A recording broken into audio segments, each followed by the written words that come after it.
السلام علیکم ورحمۃ اللہ وبرکاتہ۔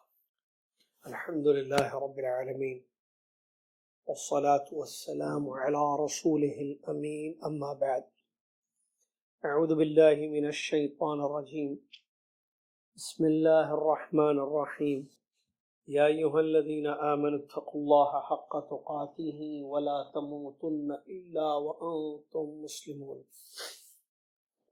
یا ایہا الناس اتقوا ربکم الذی خلقکم من نفس واحدہ وخلق منها زوجها وبث منهما رجالا كثيرا ونساء واتقوا الله الذي تساءلون به والأرحام إن الله كان عليكم رقيبا يا أيها الذين آمنوا اتقوا الله وقولوا قولا سديدا يصلح لكم أعمالكم ويغفر لكم ذنوبكم ومن يطع الله ورسوله فقد فاز فوزا عظيما۔ قال الله تعالى يا بني آدم خذوا زينتكم عند كل مسجد وكلوا واشربوا ولا تسرفوا إنه لا يحب المسرفين۔ قل من حرم زينة الله التي أخرج لعباده والطيبات من الرزق قل هي للذين آمنوا في الحياة الدنيا خالصة يوم القيامة كذلك نفصل الآيات لقوم يعلمون۔ قل إنما حرم ربي الفواحش ما ظهر منها وما بطن والإثم والبغي وبغير الحق وأن تشركوا بالله ما لم ينزل به سلطانا وأن تقولوا على الله ما لا تعلمون۔ تعریفیں تمام، حمد و ثنا تمام، کبریائی پوری اسی ایک اللہ عز و جل کے لیے ہے جو خالق مالک رازق ہے، معبود بھی وہی ہے، کوئی اور عبادت کے لائق نہیں ہے، سب سے بڑا ہے، اس سے بڑھ کر کوئی نہیں ہے، سب سے پیارا ہے، اس سے پیارا کوئی نہیں ہے، اس کی رحمتیں بہت ہیں، بڑا کرم کرنے والا، بہت زیادہ مہربان۔ سبحان اللہ بحمدہ سبحان اللہ العظیم۔ صلاۃ و سلام اس کے بعد اللہ کے آخری نبی محمد الرسول اللہ صلی اللہ علیہ وسلم کی ذات گرامی پر کہ جنہوں نے ہم تک اللہ کا دین پہنچایا، جنہوں نے اللہ کے احکام بیان کیے، عبادت کا طریقہ سکھایا، رمضان کے مسائل فضائل اپنی احادیث مبارکہ میں بیان فرمائے، ایک ایسا دین دے گئے جو مکمل ہے۔ اللہم صلی علی محمد وعلی آل محمد کما صلیت علی ابراہیم وعلی آل ابراہیم انک حمید مجید، اللہم بارک علی محمد وعلی آل محمد کما بارکت علی ابراہیم وعلی آل ابراہیم انک حمید مجید۔ حمد و صلوات کے بعد 12 رمضان 1441 ہجری مطابق 5 مئی 2020 عیسوی، لائف مکسلار پر آپ کی خدمت میں مختصر قرآنی احکام پیش کیے جا رہے ہیں، جو رمضان کا ہمارا خصوصی درس ہے۔ منتخب آیات کو پڑھ کر ترجمہ کرتے ہوئے ان کے احکام و فوائد آپ کے سامنے پیش کیے جا رہے ہیں۔ سورہ اعراف کی آیت نمبر 31، جی ہاں 32 اور 33، 3 آیتیں میں نے پڑھی، 31، 32، 33۔ 2 آیتوں کا درس آج ہوگا جو آیت نمبر 31 اور 32 ہے۔ اللہ تبارک و تعالی فرماتا ہے یا بنی آدم خذوا زینتکم عند کل مسجد، اے بنی آدم، اے آدم کی اولاد، تم زینت اختیار کرو مسجد کے پاس، مسجد کے وقت۔ وَكُلُوا وَاشْرَبُوا وَلَا تُسْرِفُوا، اور کھاؤ اور پیو اور اسراف مت کرنا. اِنَّهُ لَا يُحِبُّ الْمُسْرِفِينَ، یقیناً وہ اسراف کرنے والوں کو پسند نہیں کرتا ہے. قُلْ مَنْ حَرَّمَ زِینَةَ اللَّهِ الَّتِي أَخْرَجَ لِعِبَادِهِ وَالطَّیِّبَاتِ مِنَ الرِّزْقِ، کہہ دیجئے کون ہے جس نے اللہ کی اس زینت کو حرام کر دیا جو اس نے اپنے بندوں کے لیے بنائی، اور اچھا رزق. قُلْ هِيَ لِلَّذِينَ آمَنُوا فِي الْحَيَاةِ الدُّنْيَا خَالِصَةً يَوْمَ الْقِيَامَةِ، آپ کہہ دیجئے کہ وہ دنیاوی زندگی میں ایمان والوں کے لیے ہے اور قیامت کے دن خالص ہے. كَذَلِكَ نُفَصِّلُ الْآيَاتِ لِقَوْمٍ يَعْلَمُونَ، اسی طرح ہم اپنی آیتوں کو کھول کھول کر سمجھاتے ہیں ایک ایسی قوم کے لیے جو سمجھتی ہے، جانتی ہے. یہ دو آیتیں ہیں انشاءاللہ. وقت کی مناسبت سے کیونکہ تیسری آیت کا تو نہیں ہوگا ٹائم ہمارے پاس، جو آیت نمبر 33 بھی ہم نے پڑھی، قُلْ إِنَّمَا حَرَّمَ رَبِّيَ الْفَوَاحِشَ والی آیت، تو اس کو انشاءاللہ کل پڑھیں گے. تو یہ دو آیتیں آپ نے سنا ترجمہ ان کا. پہلی آیت میں اللہ تعالیٰ نے فرمایا یا بنی آدم خذوا زینتکم عند، اللہ نے حکم دیا کہ زینت اختیار کرو مسجد کے پاس. مطلب جب مسجد جاؤ اللہ کی عبادت کرنے کے لیے تو زینت اختیار کرو. اس کے بعد کھانے پینے کا کہا، وَكُلُوا وَاشْرَبُوا، اور کھاؤ اور پیو، اور منع کیا اسراف سے کھانے میں اور پینے میں. پھر بتا دیا وجہ اسراف سے منع کیوں ہے، کیونکہ اللہ تعالیٰ کو اسراف پسند نہیں ہے.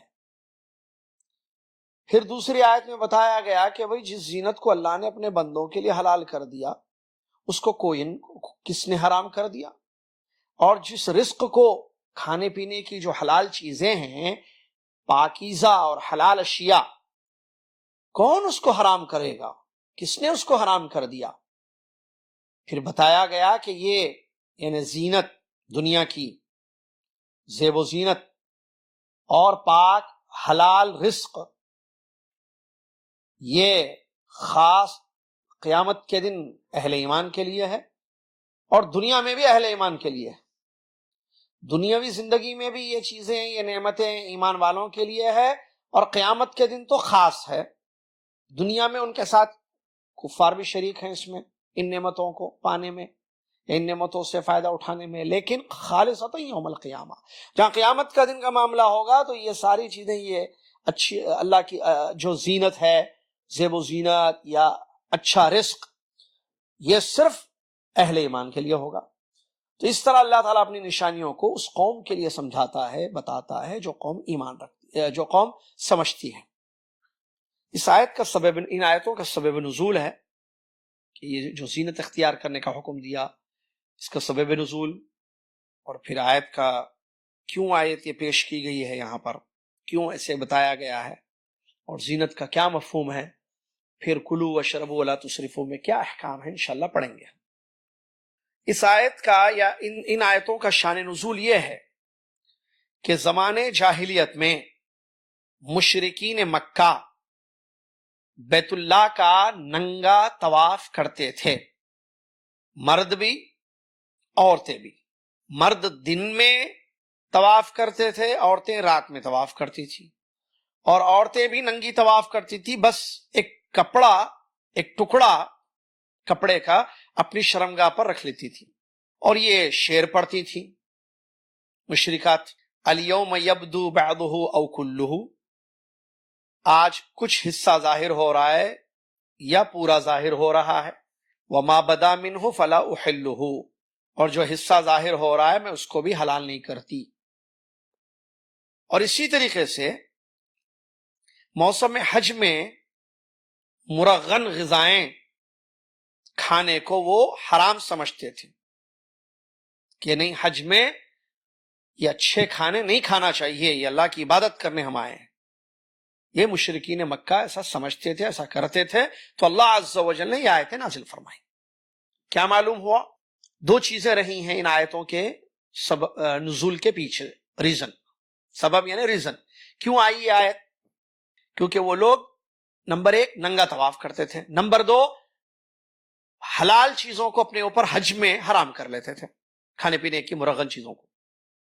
جہاں تک ننگا طواف ہے تو وہ لوگ ننگا طواف کرتے تھے، دن میں مردوں کے لیے خاص تھا کہ بھئی دن میں مرد سارے کر لیں گے، عورتوں کو جب طواف کرنا ہے، یہ مشرکوں کی بات ہو رہی ہے، ہاں یاد رکھنا، مشرکین مکہ مرد دن میں ننگا طواف کرتے تھے اور عورتیں رات کے اندھیرے میں کرتی تھیں اور اپنی شرمگاہ پر جو ہے کپڑا رکھ لیتی تھی تاکہ شرمگاہ چھپ جائے۔ کیا وجہ ہے ان کی اس حرکت کی؟ یہ کہتے تھے، یہ سمجھتے تھے کہ ان کپڑوں پر اللہ کی نافرمانی ہوئی ہے۔ ذرا سنیے مشرکین مکہ کا حال۔ اچھا طواف کرتے تھے، ایک بات معلوم ہے، دوسری بات ننگے کرتے تھے۔ طواف کرتے تھے اس کا کیا مطلب ہے؟ وہ تو مسلمان نہیں تھے، وہ تو کلمہ گو نہیں تھے نا، وہ تو مشرک ہے مکہ۔ تو آپ کو معلوم ہونا چاہیے مشرکان مکہ، کفار مکہ اللہ کی عبادت کرتے تھے لیکن خالص نہیں کرتے تھے۔ یہ پوائنٹ نقطہ سمجھ میں رکھیں، کیونکہ ہمارا درس صرف آدھا گھنٹے کا ہوتا ہے، ہم تفصیل میں نہیں جا سکتے ہیں آپ کے، اور جن کو مزید وضاحتیں چاہیے وہ علماء سے یا ہم جیسے چھوٹے طالب علموں سے رابطہ کر سکتے ہیں، ہم مزید وضاحت کر دیں گے وقت کا خیال کرتے ہوئے، ٹھیک ہے؟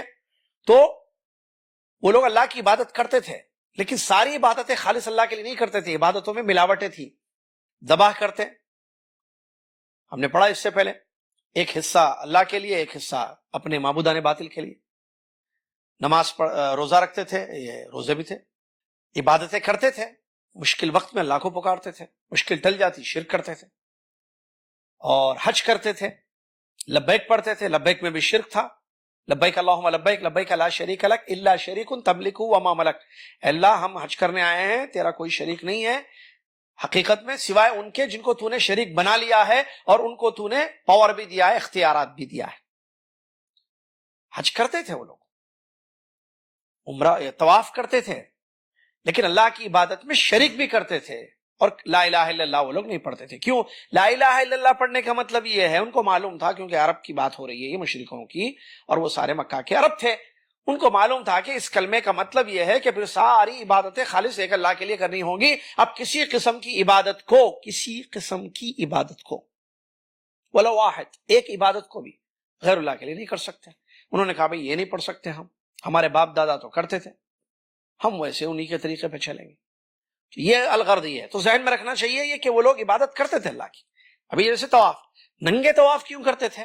ان کا یہ اعتقاد تھا کہ کپڑوں پر اللہ نافرمانی ہوئی ہے، گناہ ہوئے ہیں، تو گناہ والے یہ کپڑے لے کر اللہ کے گھر کا جو ہے گھر کا تقدس تھا، بہت مانتے تھے گھر کو۔ آپ کو پتا ہے آج سیلفیاں لیتے ہیں مسلمان، آج مسلمان سیلفی لیتا ہے، ویڈیو بناتا ہے بلا حاجت، بلا ضرورت، دیکھو وائف کو بتاتا ہے میں طواف کر رہا ہوں۔ وہ لوگ جو ہے یہ کہتے تھے یہ بہت مقدس مقام ہے۔ آپ کو بتا دوں بات آگے، اس لیے مشرکین مکہ کا یہ حال ہوتا، اگر ان کا اپنا جانی دشمن، ان کا اپنا بڑا دشمن بھی خانہ کعبہ میں نظر آتا تو چونکہ اس کی حرمت تھی اس کو وہاں نہیں مارتے تھے، وہ لوگ باہر مل جائے تو مار دیتے تھے، وہاں اپنے غصے کو پی کر رہتے، کیونکہ مکان بڑا مقدس ہے، وہ اس کا تقدس ان کے پاس تھی وہ چیز۔ تو وہ سمجھتے تھے کہ اللہ کے گھر کا کپڑے، گناہ کے کپڑے لے کر کیسے طواف کریں؟ نہ نہ نہ، ہم کپڑے اتاریں گے تاکہ ہمارا بدن جو ہے ننگا ہو جائے اور ہم جا کر اللہ کے گھر کا طواف کریں گے۔ جہالت تھی نو ڈاؤٹ۔ تو یہ چیز جو ہے ان لوگوں نے کی، ایک کام۔ دوسری چیز جو ہے حج میں، چونکہ حج کرتے تھے تو کہتے تھے حج عبادت ہے، تو اس میں مرغن چیزیں، اچھی جو ہے تلی ہوئی چیزیں یا اچھی پکی ہوئی چیزیں نہیں کھانا چاہیے، ہلکی پھلکی غذا کھاتے تھے۔ کیوں؟ وہ کہتے تھے اچھا کھانا حرام ہے، کیونکہ یہ حج ہے، اللہ کی عبادت ہے، اس میں اچھا کیسا کھائیں گے ہم؟ تو اس طریقے سے یہ دو غلطیاں ان کی ہوئیں۔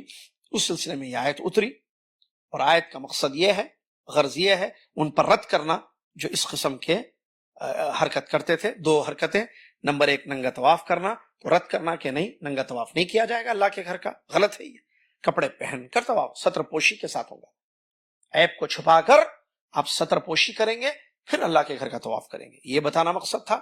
نمبر دو، کہ جو کھانے پینے کی چیزوں کو ان لوگوں نے، جس کو اللہ نے حلال کیا تھا، حج میں بھی حلال تھی، حج سے پہلے بھی حلال تھے، لیکن ان لوگوں نے اپنے اوپر حرام کر لیا حج میں، تو وہاں یہ بتانا تھا کہ یہ چیز نہیں ہے، جو بھی اچھے اچھے کھانے ہیں جو اللہ نے حلال کیے وہ حلال ہیں، اس کو کوئی حرام نہیں کر سکتا۔ یہ غرض تھی جو ان آیتوں کے پیچھے ہوئی اور ان کو بتا دیا گیا اس طریقے سے۔ تو اللہ تبارک و تعالیٰ نے حکم دیا اس آیت میں، یا بنی آدم خذوا زینتکم عند کل مسجد، یہاں سے آیت شروع ہو رہی، اے آدم کے بیٹو، مطلب اولاد آدم، ساری دنیا اولاد آدم ہے، خذوا زینتکم عند کل مسجد، ہر مسجد کے پاس زینت اختیار کرو۔ زینت سے کیا مراد ہے؟ بعض علماء نے کہا زینت سے مراد ستر پوشی ہے، یعنی اپنی شرمگاہوں کو چھپانا، ستر جو جسم کا جو حصہ چھپانے کا ہے وہ چھپانا، ستر العورہ۔ دوسرا قول ہے زینت سے مراد ہر وہ کپڑا جس سے انسان مزین ہو سکتا ہے، یعنی اچھے کپڑے، ملبوسات جو انسان کو مزین کرتے ہیں، لیکن زیادہ قول، اگرچہ وہ دوسرا بھی ہے لیکن زیادہ قول ستر العورہ ہے، کیونکہ وہ ننگے طواف کرتے تھے تو خاص طور سے حکم دیا گیا کہ نہیں، خذوا زینتکم عند کل مسجد۔ جن لوگوں نے یہ کہا کہ زینت سے مراد ستر العورہ ہے تو کہا کہ دیکھو یہ آیت ان کے متعلق آئی تھی کہ وہ ننگے طواف کرتے تھے، اسی لیے ان سے کہا گیا کہ نہیں، اپنے بدن کو چھپاؤ، ستر پوشی کرو اور طواف کرو، یہ مقصود، یہ حکم ملا۔ اور دوسری چیز کہ مزین کیا گیا، یہ خوبصورت کپڑے یا عام کپڑے پہنو، اچھے کپڑے پہنو، عام نہیں، اچھے کپڑے، زینت سے مراد زینت والے کپڑے، اچھے کپڑے پہن کر جاؤ۔ اور یہ خاص نہیں ہے کس کے لیے؟ مسجد حرام کے لیے، کیونکہ وہ مسجد حرام ہے نا جہاں خانہ کعبہ آیا جاتا کرتے ہیں، یہ تمام مساجد کے لیے۔ اور یہ بات صحیح ہے، کیوں؟ اس لیے کہ ایک قاعدہ ہے، العبرۃ، ایک قاعدہ یاد رکھ لے، پرنسپل، العبرۃ بعموم اللفظ لا بخصوص السبب۔ بہت فائدے کی بات میں آپ کو بتا رہا ہوں، دعا میں یاد رکھیے، اہل علم نے ذکر کیا ہے اس کو کہ قاعدہ ہے، شرعی پرنسپل، کیا؟ العبرۃ بعموم اللفظ لا بخصوص السبب، اعتبار جس کا کیا جائے گا وہ عام الفاظ جو قرآن و حدیث میں آئے ہیں ان کا اعتبار کیا جائے گا، عمومیت کا، نہ کہ خاص سبب، جس ریزن کے تحت آیت اتری ہے اس کا اعتبار نہیں کیا جائے گا، بلکہ لفظ چونکہ عام ہے تو عام ہی رہے گا۔ مطلب اب یہاں جو ہے یہ آیت کب اتری؟ یہ آیت کا شان نزول ابھی ہم نے پڑھا، وہ ننگے طواف کرتے تھے تو آیت اتری کہ بھئی یہ ننگے طواف کرنا منع ہے، تو ایک ریزن رہا اس آیت کے اترنے کا، لیکن یہ اس کے ساتھ خاص نہیں ہے، بلکہ اب مسجد جتنی دنیا میں قیامت تک مسجدیں ہوں گی، بنی ہوئی ہیں آج بھی، تو جب بھی انسان سجدہ کرنے کے لیے مسجد جائے گا، اللہ کی عبادت کرنے کے لیے جائے گا، تو وہ زیب و زینت، ستر پوشی ہوگی اور اچھے کپڑے پہن کر جائے گا، اگرچہ سبب مسجد حرام، تو خاص مسجد حرام نہیں ہے۔ پھر یہ آیت میں چونکہ اگرچہ مسجد حرام سبب رہا، لیکن اس سے مراد یہ نہیں ہے، اعتبار عمومیت کا ہوگا، الفاظ کی، لا کیا، العبرۃ بعموم اللفظ لا بخصوص السبب، سبب بے شک خاص ہے۔ آپ ایسے دیکھیں بہت ساری آیتیں کسی ریزن کے تحت نازل ہوئی ہیں، ٹھیک ہے، یاد رکھیے، کوئی واقعہ ہوا، کوئی آئے، کوئی کچھ کیے، تو کسی نے کوئی سوال کر دیا تو آیت اتر گئی نبی صلی اللہ علیہ وسلم پر، کسی نے کوئی مسئلہ پوچھا، نبی صلی اللہ علیہ وسلم پر آیت اتر گئی، کوئی حالت پیش آئی مسلمانوں کے زندگی میں اس وقت، آیت اتر گئی، تو وہ آیت اگرچہ اس سبب کے لیے اتری ہے، لیکن کیا وہ اس واقعے کے لیے خاص ہے یا قیامت تک کے لیے عام ہے؟ عام ہے۔ جب چیز عام رہتی ہے تو عام ہوگی، جہاں خاص کرنا ہے شریعت نے خود خاص کر کے بتا دیا کہ اے نبی یہ آپ کے لیے ہے یا اس وقت کے لوگوں کے لیے وغیرہ وغیرہ، اس قسم کے اشارے واضح چیزیں اس میں ملتی ہیں۔ تو امید کے بعد سمجھ میں آ گئی ہوگی آپ کو انشاءاللہ کہ کیا کہنا چاہ رہے ہیں ہم، کہ اس آیت میں اگرچہ یہ بات بتائی گئی ہے کہ مسجد حرام میں جب آؤ تو ننگے طواف نہ کرنا، کپڑے پہن کر آنا، لیکن یہ چیز عام ہے اس قاعدے کے تحت جب بھی انسان جائے گا۔ اسی لیے کہتے ہیں مسجد جاؤ تو آپ کو معلوم ہے نا نماز پڑھنے کے لیے شرطوں میں سے کیا بتایا علماء نے؟ ستر پوشی، ننگے نہیں پڑھ سکتے نا نماز، گھر میں ہو یا مسجد میں ہو، کیونکہ مسجد سے مراد سجدہ کرنے کی جگہ، سجدہ کرنے کی جگہ زمین پوری ہے اللہ کی، جیسا کہ اللہ کے رسول نے حدیث میں بیان فرمایا نا، احلت لی احلت لی الارض مسجدا وطہورا، ساری زمین میرے لیے پاک اور سجدہ گاہ بنا دی گئی ہے، تو گھر بھی مسجد اس معنی میں اعتبار سے، تو جہاں بھی سجدہ ہوگا تو وہاں جو ہے انسان سطر ڈھانکے گا، سطر ڈھانکنا شرط ہے نا نماز کے لیے، معلوم ہے یہ چیز، عورت کا ایک سطر ہے، مرد کا ایک سطر ہے، جو فقہی مسئلہ ہے، یہاں وقت نہیں ہے کہ ہم اس پہ گفتگو کریں آپ کے سامنے، تو یہ چیز معلوم ہو گئی یہاں پر کہ زینت اختیار کرنا چاہیے۔ اب دیکھیے زینت اختیار کرنا ہے، لوگ جو ہے بدبو لے کر جاتے ہیں، نعوذ باللہ، جائز نہیں ہے یہ، بغیر نہائے جاتے ہیں، پسینے کی بدبو، سگریٹ کی بدبو، نعوذ باللہ، یا کیا کہتے ہیں وہ تمباکو، یہ آتے ہیں نا پتہ نہیں پان پرا کیا، یا بہرحال جو بھی چیزیں ہیں یہ سب جو ہے منہ میں ڈال کے آتے ہیں، ویسی کلی کر کے آ جاتے ہیں، ایسی بدبو لے کر آتے ہیں۔ پیاز، کچی پیاز کھا کر کھانا منع ہے، معلوم ہے حدیث میں آپ کو، کیوں؟ کیونکہ آپ اللہ کے سامنے کھڑے ہونے جا رہے ہو، مسلمان آپ کے آزو بازو رہیں گے صفوں میں، ان کو تکلیف نہ ہو، تو بہرحال یہ ایک بات ہے۔ دوسری چیز جہاں اللہ تعالیٰ نے بیان فرمایا کلوا واشربوا ولا تسرفوا، زبردست آیت، کھاؤ اور پیو اور اسراف مت کرو۔ یہاں حکم ملا دوسرا کھانے پینے کا، کیا کھائیں کیا پئیں، جس کو اللہ نے حلال کیا ہے، جس کی اپنی جگہ تفصیل ہے۔ کھانے میں بہت ساری چیزیں حلال ہیں نا، پینے میں بھی بہت ساری چیزیں حلال ہیں، تو جتنی چیزیں حلال ہیں جس کو اللہ عز و جل نے انسانوں کے کھانے کے لیے، انسانوں کے پینے کے لیے حلال کیا ہے، وہ سب استعمال کرو۔ کوئی کھانے حلال چیز سے نقصان نہیں ہوگا، کوئی حلال پانی پینے سے نقصان نہیں ہوگا۔ ولا تسرفوا، حد سے مت، اسراف مت کرو۔ اسراف یعنی کھانے پینے کا حکم دیا، اسراف سے منع کیا۔ اسراف کہتے ہیں ضرورت سے زیادہ کھانا، بھوک لگ رہی ہے، کتنا کھانا چاہیے، جتنا بھوک ہے اتنا کھاؤ، حلق تک کھانا جس کو بولتے ہیں ہمارے پاس، حلق تک کھا لیے، یہاں تک بھائی روزہ ہے ٹھیک ہے، افطار ہے کیجیے افطار، لیکن پورے کیا بولتے ہیں، ہاتھ مارنا پورے دستر پہ، ہاتھ مارنا پورا، چھوڑنا نہیں کوئی پلیٹ، دبا کے کھانا جس کو ہمارے پاس اردو میں الفاظ بولتے ہیں دبا کے، نہیں، غلط ہے۔ اسراف نہیں ہونا چاہیے۔ اسراف کیا ہے؟ لمٹ سے زیادہ کھائیں۔ لمٹ کیا ہے؟ بھوک، جتنی بھوک لگی ہے اتنا کھائیے، پیاس لگی ہے پیجیے، شربت پیجیے، جوس پیجیے، جتنی حلال چیزیں ہیں، لیکن اسراف سے، ضرورت سے زیادہ نہیں۔ اسراف کہتے ہیں حد سے آگے بڑھنا۔ بعض نے اس کے معنی میں بیان کیا کہ حرام کو حلال مت کرو، حلال کو حرام مت کرو، اور بعد نے کہا کہ اکل اور شرب میں اتنا نہ کھاؤ جس سے تمہیں تکلیف ہو۔ اور یہاں ایک بات میں بتاؤں، کورونا نئے وائرس کے اس لاک ڈاؤن میں کہتے ہیں سلف صالحین بعض، جمع اللہ الطب فی نصف آیہ کھلوا وشربوا ولا تسرفوا، اللہ تعالیٰ نے سارے میڈیکل کو آدھی آیت میں جمع کر دیا ہے۔ یہ آیت ہے، کھاؤ پیو اسراف مت کرو، سارا میڈیکل اسی میں ہے، سارا طب اسی میں ہے۔ اور ایک بڑے ڈاکٹر کی بھی میں نے بات سنی تھی، انہوں نے بھی اسی آیت کو دلیل لے کر کہا، یہ کہتے ہیں کہ یہ مت کھاؤ وہ مت کھاؤ، اس سے سردی ہو جائے گی، اس سے گرمی ہو جائے گی، بیکار کی باتیں۔ ہر چیز جو اللہ پاک نے حلال کی ہے کھانے پینے کی آپ کھائیے، اسراف مت کیجیے، بس آپ لمٹ میں رہ کر کھائیے، جتنی ضرورت ہے اتنا کھائیے، انشاءاللہ کوئی بیماری آپ کو لاحق نہیں ہوگی۔ تو طب کو اللہ تعالیٰ نے جمع کر دیا، سبحان اللہ۔ طب تو بعد میں آیا، بتانے کا مقصد یہ ہے کہ کھانا پینا یہ ایک آیت، بس آیت کا ابھی آدھی آیت ہے، کلوا واشربوا ولا تسرفوا، بس اسراف سے اپنے آپ کو بچاؤ۔ تو اگر ہم اس پر عمل کریں گے، جتنی بھوک اتنا کھائیں گے، جتنی پیاس اتنا پیئیں گے، ضرورت تک، حاجت اور ضرورت تک ہم کھائیں گے پیئیں گے، انشاءاللہ کوئی بیماری ہمارے قریب میں نہیں آئے گی، اور کھائیں گے پیئیں گے وائرس بھی نہیں آئے گا۔ کھانا پینا چھوڑ دیے تو کیسے نہیں آئے گا؟ ظاہر بتا نہیں کیا، وہ امیونٹی کم ہو جاتی ہے نا انسان کے اندر، تو پھر باہر سے جو جراثیم اٹیک کرتے ہیں، اور کرنے کا مقام ہے، سبحان اللہ۔ لہٰذا اس پر عمل کرنا چاہیے، کیونکہ یہ حکم اللہ تعالیٰ کا، کھائیے پیجیے اسراف سے بچتے ہوئے۔ کیوں اسراف سے بچنا؟ انہ لا يحب المسرفین، بے شک اللہ تعالیٰ پسند نہیں کرتا، محبت نہیں کرتا ہے اسراف کرنے والوں سے۔ اللہ تبارک و تعالیٰ جو ہے محبت بھی کرتا ہے، غصہ بھی ہوتا ہے۔ وہ اس کی محبت پانا ہے تو اسراف سے اپنے آپ کو بچاؤ۔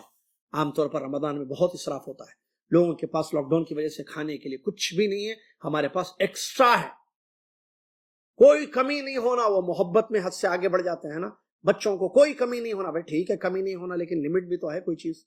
اتنا کھلائے اتنا کھلائے اتنا پلائے، خوب موٹا موٹا کر کے بھیج دیے شادیاں کر کے، شوہر پریشان ہے، اس کے بعد ابا کے پاس اتنا کھا کے آئی، تم تو کچھ بھی نہیں دیتے ہو، کھلاتے نہیں ہو پلاتے نہیں ہو۔ ہمارے ابا کوئی کمی نہیں کرتے تھے، بھرا ہوا دستر رہتا تھا پورا۔ اب وہ سمجھاتا ہے بھائی نہیں اسراف ہے بیگم، فلاں ہے، اب کہاں سمجھے گی بیگم، کیونکہ بیگم 21 سال کھا کے آئی، 22 سال 25 سال 30 سال جب شادی ہوئی تھی وہ خوب اسراف کر کے آئی۔ ایسے اسراف ہوا نعوذ باللہ، اسراف نہیں کرنا چاہیے، اسراف بہت خطرناک ہے، اور اسراف کرنے والے شیطان کے بھائی ہیں، جیسا کہ دوسری آیت میں اس کی وعید آئی ہے۔ لہٰذا اچھا یہ اسراف سب جگہ، یہاں کھانے پینے کے لیے بیان ہے، کپڑا بھی جو ہے وہاں بھی اسراف نہیں، کیونکہ لا يحب المسرفین، اللہ جب کھانے پینے میں اسراف کرنے والوں کو پسند نہیں کرتا ہے تو کیا کپڑے میں اسراف کرنے والوں کو اللہ پسند کرے گا؟ نہیں کرتا ہے پسند. یہ چیز ذہن میں رکھنا چاہیے. اس کے بعد کی آیت میں اللہ تعالیٰ نے فرمایا قل من حرم زینت اللہ التی اخرج لعبادہ والطیبات من الرزق، کہہ دیجیے آپ کون انسان ہے جو حرام کرتا اللہ کی زینت کو جو اللہ نے اپنے بندوں کے لیے نکالی ہے، مطلب کپڑا پہننا، ٹھیک ہے، زیب و زینت اختیار کرنا، یہ اللہ نے حلال کیا ہے. تو مشرکین مکہ نے حرام کر لیا تو وہ کون ہوتے ہیں حرام کرنے والے؟ تحلیل و تحریم اللہ کے ہاتھ میں ہے. یہ کیسے جو ہے اللہ تعالیٰ نے جتنی چیزیں حلال کی ہیں اپنے بندوں کے لیے، ٹھیک ہے، جتنی چیزیں حلال کی ہیں اللہ تبارک و تعالیٰ اپنے بندوں کے لیے، وہ زیب و زینت کی چیزیں چاہے کھانے پینے کی استعمال کی ہوں، ان کو کوئی حرام نہیں کر سکتا ہے. کون ہے جس نے حرام کیا؟ مطلب وعید آئی ہے یہاں پر، کوئی نہیں کر سکتا ہے حرام. لیکن ان مشرکوں نے جیسے سمجھ لیا تھا کہ حرام ہے تو زینت بھی حرام نہیں. وقت یہ بات ہے میں رزق اور پاک اور حلال چیزیں جو اس میں، جیسے کہتے تھے نا یہ لوگ حج میں جو ہے نہیں کھائیں گے مرغن غذائیں، ہم اچھی غذائیں حج میں نہیں کھائیں گے. تو اللہ نے فرمایا کون ہوتا ہے انسان حرام کرنے والا؟ دیکھیے حرام کرنا یہ جائز نہیں ہے، بہت بڑا مسئلہ ہے. انسان کو پسند نہ ہو نہ کھائے یہ الگ مسئلہ ہے. تو زینت جو اجازت جس کے اللہ عز و جل نے دی ہے اس کو کوئی حرام نہیں کر سکتا ہے. عورت میک اپ نہیں کر سکتی بولتے ہیں، پتہ ہے آپ کو؟ یا دیکھیے آیت دیکھیے من حرم زینت اللہ، زینت ہے عورت کے لیے. بھئی اس میں حلال و حرام کا فرق الگ ہے. بعض میک اپ حرام ہے، بعض میک اپ حلال ہے. کاسمیٹکس بعض حلال ہیں بعض حرام ہیں. لیکن جنرلی یہ کرنا نہیں میک اپ کرنا نہیں، پاؤڈر نہیں لگانا، وہ نہیں ہونا، تیار نہیں ہونا، سادی زندگی گزارنا.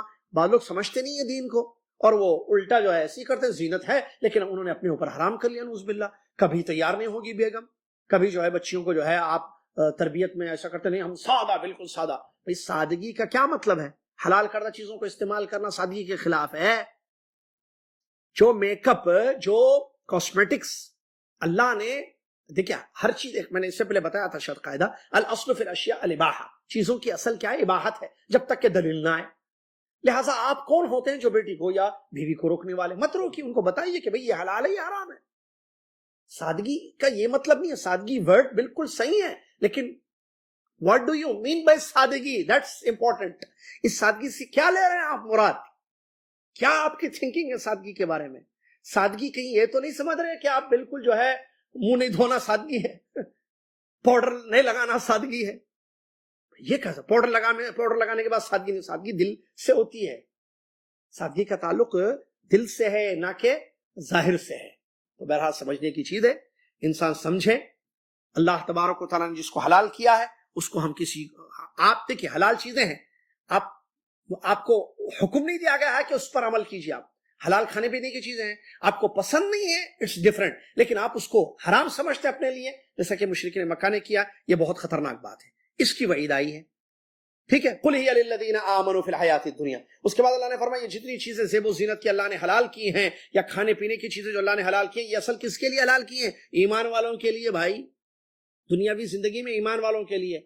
اب یہ اور مسئلہ ہے کہ دنیا کے کافر بھی ایمان والوں کے ساتھ اس کو یوز کر رہے ہیں، وہ ان کے بعد ان کی کیا بات ان کے طفیل میں کھا رہے ہیں پی رہے ہیں، ان کے طفیل میں. لیکن حقیقت میں اللہ نے جو زمین میں چیزیں حلال کی ہیں یا زیب و زینت رکھا ہے یہ اللہ نے ایمان والوں کے لیے رکھا ہے، کیونکہ ایمان والوں کا حق ہے کہ وہ نعمتوں کو پائیں. اب یہ اور بات ہے کہ اسی نعمت کا وہ بھی فائدہ اٹھا رہا ہے. کون؟ کافر دنیا کا. کون؟ دنیا کا مشرک. لیکن جہاں معاملہ قیامت کے دن کا آئے گا، خالصۃ یوم القیامہ، وہاں تو خالص یوم القیامہ صرف ایمان والوں کے لیے ہے. یہی زیب و زینت کی چیزیں وہاں پر، یہی کھانے پینے کی چیزیں جو وہاں بھی ہوں گی، وہاں کا ٹیسٹ الگ ہوگا، وہاں کا مزہ الگ ہوگا. وہاں کے وجہ سے عبداللہ بن عباس رضی اللہ عنہ کی تفسیر ہے، ٹھیک ہے، آیتوں میں اوتو بھی متشابہہ وغیرہ جو آیتیں ہیں تقریباً سورہ بقرہ کی آیتوں میں بہرحال ہے کہ سیب کے جیسے نظر آئے گا جنت میں، لیکن سیب کا جو مزہ دنیا کے سیب کا ہے وہ وہاں کے سیب کا نہیں، وہ اور زیادہ مزیدار ہوگا. دنیا کے سیب میں ایپل میں جو فائدہ ہے وہاں کے ایپل میں اس سے زیادہ فائدہ ہوگا. الغرض بتانے کا مطلب وہ جو نعمتیں وہاں پر ہوں گی وہ خالص ایمان والوں کے لیے ہوگی. کافر وہاں ہر نعمت سے محروم ہوگا قیامت کے دن، کیونکہ اس نے کفر کیا، شرک کیا، لہٰذا اس کو جہنم کی آگ کی سزائیں ملیں گی لیکن نعمتیں ان کو ہرگز نہیں ملیں گی. کذالک نفصل الآیات لقوم یعلمون. اسی طرح ہم اپنی آیتوں کو کھول کھول کر سمجھاتے ہیں ان لوگوں کے لیے جو سمجھتے ہیں. آدمی سمجھے، ایمان لائے اور اللہ کی نعمتوں سے محسوس ہو. وقت ختم ہو گیا، بات بھی ختم ہو گئی. اللہ سے دعا ہے اللہ تبارک و تعالی ہم سب کو قرآن سمجھنے کی، قرآن پر عمل کرنے کی توفیق عطا فرما۔ اللہ تعالیٰ حلال کو استعمال کرنے والا، حرام سے اپنے آپ کو بچانے والا بنا دے، اور جنت میں ہمیں داخل فرما دے تاکہ وہاں بھی نعمتوں سے ہم محسوس ہو جائیں۔ اور یہ ایک اچھا موقع ہے رمضان میں جنت میں اپنی انٹری کروانے کا، کیونکہ دروازے کھلے ہوئے ہیں، ابھی بھی 12 دن ہو گئے ہیں اور 18-19 دن یا جتنے دن بچے ہیں اتنے دن کھلے ہیں۔ تو جس کو جانا ہے کھلا ہے دروازہ، جس کو نہیں جانا ہے یہ مسئلہ الگ ہے اس کا۔ اللہ تعالیٰ ہم سب کو سمجھنے کی توفیق عطا فرمائے، آمین۔ آخر دعوانا